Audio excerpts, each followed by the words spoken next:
नमस्ते मास्टर्स। आप सभी का ट्राई मेडिटेशन सीरीज में बहुत बहुत स्वागत है।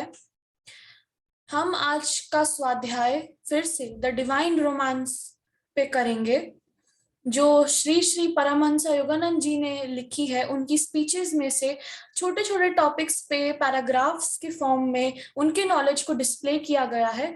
हम हर एक सेशन में हर एक पैराग्राफ पे स्वाध्याय कर रहे हैं। तो आज हम उनके तीसरे पैराग्राफ पे स्वाध्याय करेंगे, जो है reincarnation is a series of dreams with in a dream. पुनर्जन्म जो है वो एक सपने के अंदर बहुत सारे सपनों का एक श्रृंखला है, एक सीरीज है। तो हम आज इस टॉपिक पे स्वाध्याय करेंगे, लेकिन स्वाध्याय को शुरू करने से पहले हम 5 मिनट्स का ध्यान करते हैं, ताकि इस सेशन को एक अच्छा सा स्टार्ट मिल जाए। सभी एक सुखमय स्थिति में बैठ जाएं। अपने दोनों पैरों को क्रॉस करके अपनी सारी उंगलियों को फंसा ले और अपने आंखों को बंद कर ले।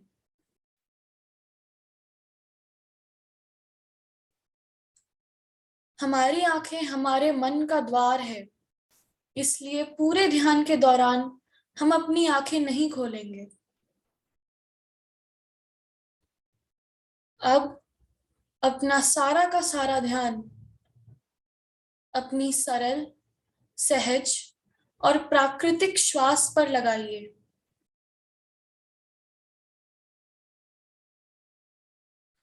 अपनी आती हुई और जाती हुई श्वास को महसूस कीजिए।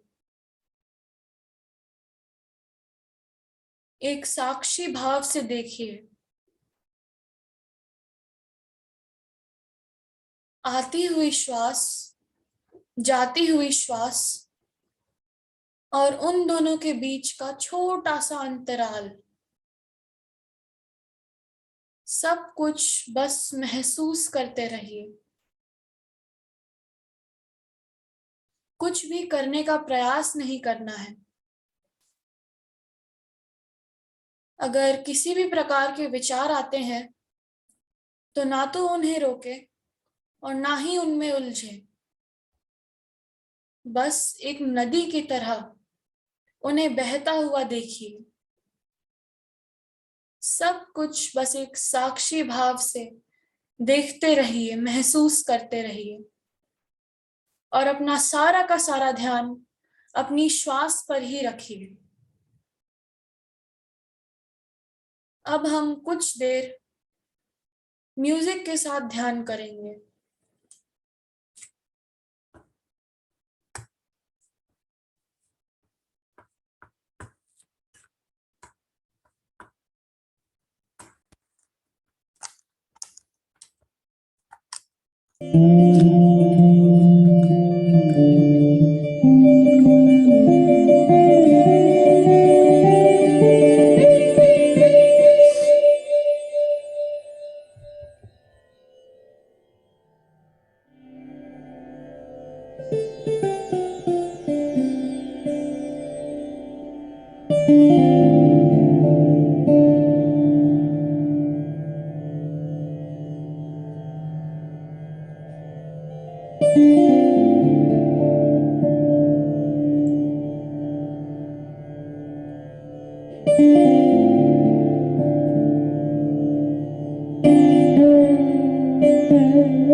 10 सेकेंड। धीरे धीरे अपने दोनों हाथों को अपनी आंखों पर रखते हुए, कोमलता से अपने दोनों हाथों को देखते हुए अपनी आंखें खोलें और इस भौतिक चैतन्य में वापस आए।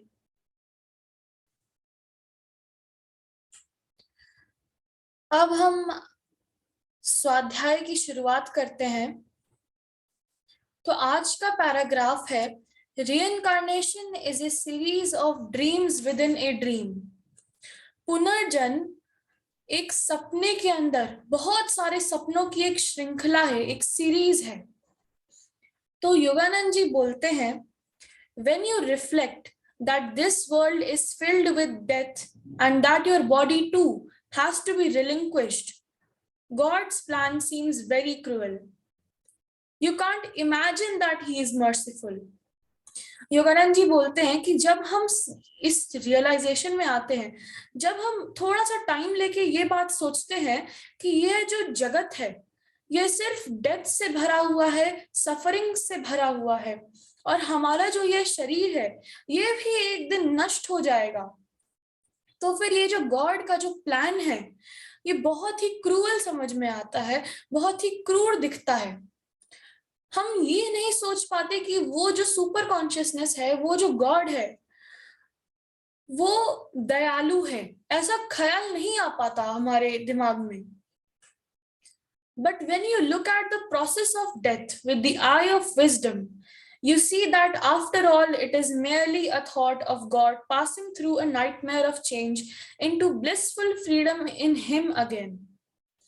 तो यहाँ पे योगानंद जी बोलते हैं कि लेकिन अगर हम ज्ञान की आंख से इस चीज को देखा जाए, इस प्लान को देखा जाए, तो हमें पता चलेगा कि ये जो डेथ है, डेथ का जो ये प्रोसेस है, ये सिर्फ एक ड्रीम है, एक थॉट है, एक ऐसा थॉट जिसमें हम एक नाइटमेयर, एक बहुत ही भयानक सपने से आनंद भरे फ्रीडम की ओर हम जाते हैं। इस डेथ के प्रोसेस में हम फ्री हो जाते हैं और उस परम आनंद को महसूस कर पाते हैं, उस नाइटमेयर से, उस भयानक सपने से निकल पाते हैं। Saint and sinner alike are given freedom at death to a greater or lesser degree according to merit. In the Lord's dream astral world, the land to which souls go at death, they enjoy a freedom such as they never knew during their earthly life. तो यहाँ पे योगानंद जी बोलते हैं कि जो भी है, संत है या फिर ऐसे लोग जिन्होंने बहुत सारे पाप किए हैं, उन सबको इस डेथ के प्रोसेस से गुजरना ही पड़ेगा, और इस डेथ के प्रोसेस के बाद अल्टीमेटली सबको फ्रीडम मिल जाएगी। वो आगे की चीजें डिपेंड करती है आपके कर्मों पे, लेकिन बात ये है कि इस नाइटमेयर के बाद जो फ्रीडम है वो हर एक सोल को मिलेगा ही मिलेगा, वो परम आनंद हर एक सोल को एक्सपीरियंस होगा ही होगा। लॉर्ड, ये जो सुपर कॉन्शियसनेस ने जो ड्रीम देखा है, ये जो ड्रीम कॉन्शियसनेस बनाया है, इस ड्रीम कॉन्शियसनेस में एक एस्ट्रल वर्ल्ड है जहां पे इस अर्थ से ये सारी सोल्स निकल के वापस उस एस्ट्रल वर्ल्ड में जाती है और वहां पे अपना फ्रीडम एंजॉय करती है। ऐसा फ्रीडम, ऐसा आनंद जो उनको इस भौतिक जगत में तो कभी मिल ही नहीं सकता था। So don't pity the person who is passing through the delusion of death, for in a little while he will be free. Once he gets out of that delusion, he sees that death was not so bad after all. He realizes his mortality was only a dream and rejoices that no fire can burn him, no water can drown him. He is free and safe. यहाँ पे योगानंद जी बोल रहे हैं कि इसलिए हमें कभी भी जो इंसान डेथ के प्रोसेस से गुजर रहा है उस पे कभी भी हमें दया नहीं दिखानी चाहिए या पिटी नहीं करना चाहिए उस पर्सन को, क्योंकि थोड़े ही क्षणों में वो बिल्कुल फ्री हो जाएगा, वो परम आनंद से भर जाएगा, थोड़े ही क्षणों में उस डिल्यूजन से निकल जाएगा कि डेथ और लाइफ और डेथ के डिल्यूजन से निकल जाएगा। थोड़े ही क्षणों में उसको ये रियलाइज होगा कि ये मरने का जो प्रोसेस था ये इतना बुरा भी नहीं था, वो उसको उसको रियलाइज होगा कि उसकी जो मॉर्टैलिटी थी, कि हर एक चीज, उसकी जो नश्वरता थी, वो सब कुछ एक सपना ही तो था, कुछ भी रियल नहीं था। उसको ये रियलाइज होगा और वो खुशी मनाएगा कि अब मुझे कोई भी, किसी भी तरह की अग्नि जो है वो मुझे जला नहीं सकती, किसी भी तरह का समुद्र में मुझे डुबाया नहीं जा सकता, मुझे कुछ भी नहीं किया जा सकता, मैं फ्री हूं, मैं सेफ हूं, क्योंकि वो डिल्यूजन से निकल चुका है। But such is the delusion of desire for material things, that after a time of freedom from the body, he wants to come back to earth. Even though the soul knows that the body is subject to disease and troubles, these delusive desires for earthly experience veil that knowledge and deceive his consciousness. तो यहाँ पे बोलते हैं योगानंद जी कि इस freedom के बाद क्या होता है कि उस सोल पे वापस से वो डिजायर्स हावी होने लग जाते हैं अर्थली चीजों के। जैसे मान लीजिए कोई इंसान है, वो डेथ के प्रोसेस से गुजरा, उसने फ्रीडम एक्सपीरियंस किया, उसने खुशी एक्सपीरियंस की, परम आनंद को एक्सपीरियंस किया, वो थोड़े दिनों के लिए, थोड़े दिनों मतलब कितने, थोड़े टाइम के लिए उस फ्रीडम को उसने एंजॉय किया और उस परम आनंद को उसने एंजॉय किया। उसके बाद उसको वापस से डिजायर होने लग गया कि अरे मैंने तो वो काम छोड़ दिया था, मुझे वापस जाना पड़ेगा, मैंने उस जन्म में मैंने ये नहीं किया था, मैंने ये एक्सपीरियंस नहीं किया था, मैंने वो नहीं किया था, मेरा वो छूट गया।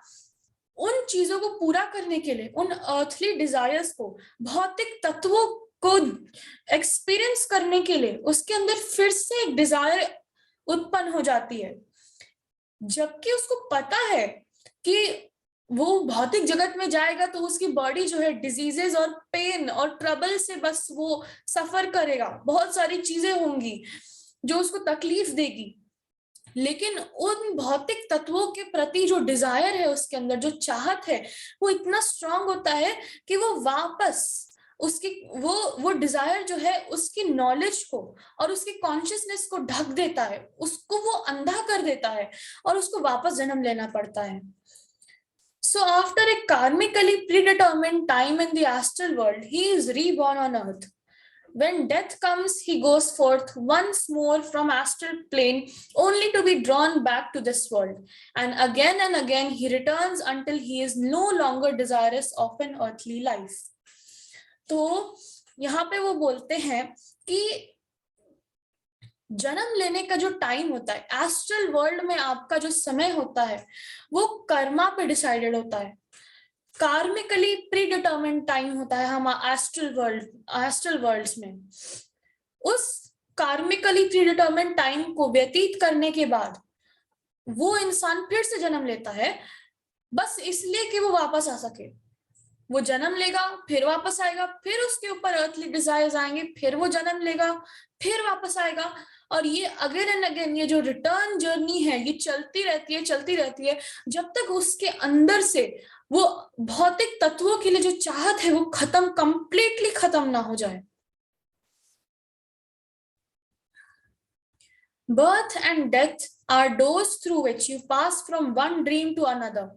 All you are doing is going back and forth between this gross dream world and the finer astral dream world, between these two chambers of dream nightmares and dream pleasures. तो वो बोलते हैं, समझाते हैं कि ये जो बर्थ और डेथ है, जन्म और मरण का ये जो प्रोसेस है, ये सिर्फ दो दरवाजों की तरह हम देख सकते हैं। दो दरवाजे इस प्रकार है कि एक तरफ जो है हमारा एस्ट्रल वर्ल्ड है, जो कि एक फाइनर ड्रीम है।